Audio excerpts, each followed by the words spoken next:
जय जय जय जय शाश्वतम् आदिनाद ब्रह्म ओंकार शाश्वतम्। शिवपद कमल जिनहि रति नाही, राम हिते सपनहु न सुहाय। शिव जी के चरणों में जिनकी रति नहीं, जिनका लगाव नहीं, प्रीत नहीं, सपने भी राम जी से प्यार नहीं करते। बिनु छल विश्वनाथ पगने हो, राम भगत कर लक्षण हो। बिना छल के सहज सरल समर्पित भाव से भगवान विश्वनाथ के चरणों में जिसकी रति होगी, राम जी उसी को प्यार करते हैं। और यही सच्चे राम भक्त का लक्षण है। सदियों की गुलामी मुगलों की हमारी सांस्कृतिक धरोहर दबी रही। न केवल बाहरी दृष्टि से सांस्कृतिक धरोहरों को क्षति पहुंचाई गई, बल्कि हमारी आध्यात्मिक चेतना भी शत विक्षत हो गई। मानसिक रूप से हमने मान लिया कि हम यही हैं। लेकिन आज भारत की आध्यात्मिक चेतना के उदय का समय आ गया है। इसलिए काशी विश्वनाथ में उत्सव हो रहा है। काशी विश्वनाथ का उत्सव का मतलब है बिनु छल विश्वनाथ पग ने हो, राम भगत कर लक्षण। काशी विश्वनाथ के प्रति श्रद्धा हो निश्चल भाव से, अर्थात भगवान राम के प्रति वो श्रद्धा व्यक्त कर रहा है। सुमन काशी में अर्पित की गई और श्रद्धा अयोध्या में पहुंच रही है। और दर्शन का इंतजाम काशी में हो रहा है और निर्माण जन्मभूमि में हो रहा है। चेतना जागृत हुई है। बिनु छल विश्वनाथ पगने हो, राम भगत कर लक्षण। ईश्वर एक है। कल भी चर्चा हो रही थी कि सब अलग अलग भगवान बताते हैं। 33 कोटि तो अपने में ही है। आप बैठे थे तो एक घटना हमें याद आ गई। एक संत सुना रहे थे कि 2 संत एक जगह गए, तो एक संत को कहा गया आप बोलिए। उन्होंने कहा आप ही बोलिए। तो जब उन्होंने बोलना शुरू किया तो बोले ये शंकर भगवान राम जी दुर्गा जी ये बकवास होते नहीं है ये, और बोलो तो प्रूफ कर दो, प्रमाण है। जैसे कॉमेडियन प्रूफ करता है। एक लड़के ने कहा कि मेरा नाम गांधी। तो बोले गांधी लिख लेने से गांधी थोड़े हो जाओ। बोले नहीं नहीं मेरा बाप गांधी। तो बोले तुम्हारा तो खानदान दूसरा है, गांधी कैसे हुए? मैं गांधी जी का बेटा हूं, मोहनदास करमचंद गांधी का पुत्र हूं। बोले ये कैसे हो जाएगा भाई?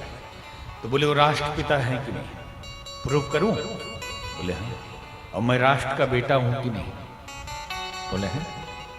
तो मैं उनका बेटा हुआ या नहीं? मैं गांधी का बेटा हूं। ठीक वैसे ही उदाहरण देने लगे कि ये कोई देवता नहीं होते। बोले प्रूफ करूं? तो सबने कहा कर दीजिए। गांव के लोग थे और बड़ी जल्दी प्रभावित हो जाते हैं। आज तो स्थिति ये है कि कोई गाली देना शुरू कर दे महात्मा वेश में आके और बोले कि मैं विकार निकलवा रहा। मेडिटेशन का हायर स्टेज है, गाली दो खूब जम के, और 1000 की भीड़ इकट्ठी हो जाएगी। 2-4 लाख चेले उसके भी बन जाएंगे। गाली दो संप्रदाय। वो कहेंगे हमारे गुरु तो बड़े अच्छे हैं भाई, विकार नहीं होना चाहिए मन में। तो कैसे निकलेगा? गाली दो, एक दूसरे को खूब गाली दो, यही मंत्र है। तो ऐसों की भी संस्था बन जाएगी। सच बात बोलिए तो थोड़ी कठिन होगी, लेकिन इस टाइप का करें तो इसी तरह से वो महात्मा बोले कि ध्यान करो गधे का। तो सबने ध्यान किया। तो बोले गधे सबको एक ही टाइप के दिख रहे हैं? बोले हाँ। बोले ध्यान करो घोड़े का। सबको घोड़ा एक जैसा? भाई घोड़ा तो एक ही टाइप का होता है ना। ध्यान करो भैंस का। सबको भैंस एक तरफ दिख रही है? बोले हाँ। ध्यान करो भगवान का, भगवान एक तरह का दिख रहा है, नहीं कोई बोला हनुमान जी दिख रहे हैं, कोई बोला शंकर जी दिख रहे हैं। तो जब ईश्वर एक है तो बहुत कैसे दिखेगा, इसका मतलब बेकार है, ये नहीं होता है। तो सब गांव वालों ने बोला बात तो ठीक बोली। तो वो कहते अरे सब सत्संग का प्रभाव है। अब दूसरे महात्मा बैठे थे, बोले तो धर्म ही बिगाड़ देगा। तो उन्होंने कहा मैं भी कुछ ध्यान कराऊंगा। बोले कराइए। ध्यान करो गधे का, एक जैसा दिख रहा है, बोले हाँ। ध्यान करो घोड़े का, एक जैसा दिख रहा है, बोले हाँ दिख रहा है। ध्यान करो भैंस का, एक जैसा, बोले ध्यान करो बंदर का, बोले हाँ। ध्यान करो बाप का, अपने अपने बाप का ध्यान करिए। सबका बाप एक जैसा दिख रहा है, बोले नहीं सबका अलग अलग दिख रहा है। भाई जिसका बाप जैसा वैसा दिख रहा है। तो जब अलग अलग दिख रहा है और बाप तो एक ही होता है ना, बोले हाँ। तो फिर झूठ है, बोले नहीं नहीं झूठ नहीं है, असली है। तो भगवान भी एक होता है, लेकिन वो सबका अपना अपना बाप होता है, जिसके भाव जैसे होते हैं वैसा होता है।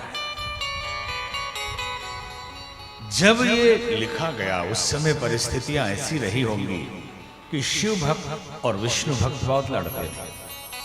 शिव और विष्णु में बड़ी लड़ाई हुई। इसलिए गोस्वामी जी ने समझाया लोगों को, एको देवा सद्विप्रा बहुधा वदंती।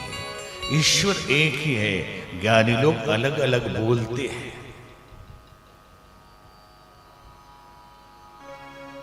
एक ही परमात्मा। यूं तो ब्रह्मा भी होते हैं, विष्णु भी होते हैं, महेश भी होते हैं। समस्त देवताओं का अस्तित्व होता है। कैसे होता है संक्षेप में समझ ले। जैसे बिजली है, समझ में आ? बिजली दिख रही कहीं आपको? बिजली दिखाई दे रही है? नहीं दिख रही। पंखा दिखाई दे रहा है, लेकिन ये चल किससे रहा? बिजली से। तो हम तो ये नहीं कहते कि बिजली है ये, हम कहते पंखा है। लाइट जल रही है बिजली से या हवा से? बिजली से ना। लेकिन कभी नहीं कहा हमने कि बिजली से रोशनी मिल रही है, उसका हैलोजन है, हैलोजन से आ रही है। ये माइक बिजली से चल रही है, हम बिजली में नहीं बोल रहे हैं, माइक में बोल रहे हैं। ये कूलर से ठंडक आ रही है, लेकिन बिजली है। सृष्टि के समस्त वस्तुओं, भूत जगत, सबका मूल ऊर्जा है, शक्ति है।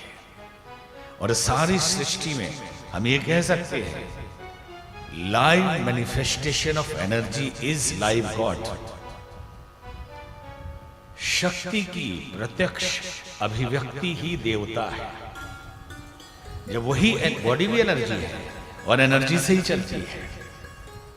जब हम बोलते हैं और बोलने के रूप में एनर्जी काम करती है, तो हम कहते हैं सरस्वती है। जब डिसीजन लेते हैं तो वो भी सेम एनर्जी काम करती है, लेकिन हम कहते हैं गणपति है, विवेक है। जब हम कुछ सामान उठाते हैं, लड़ते हैं, संघर्ष करते हैं, वो भी एनर्जी है, लेकिन हम कहते हैं कि ये शक्ति है, दुर्गा है। आंखों से देखते ये भी एनर्जी है, लेकिन कहते इंद्र है। प्रत्यक्ष रूप में एक देवता कूलर, एक देवता पंखा, एक देवता माइक, लेकिन बिजली ही तो है इसके पीछे। वैसे ही परमात्मा शक्ति है, लेकिन जब अभिव्यक्त होता है अलग अलग कार्यों के लिए, तो वो नाम हम उसे देते हैं, है तो उसी का रूप। और ऐसे देखेंगे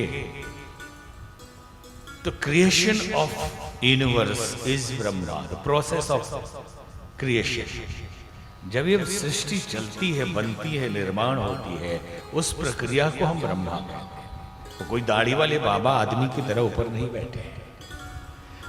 कंटिन्यूएशन ऑफ क्रिएशन, चल रही है प्रक्रिया, पालन, वो विष्णु है। वो बैठ के कोई बना नहीं रहा, जो हो रहा है वो घटना है। और destruction of universe is Shiv.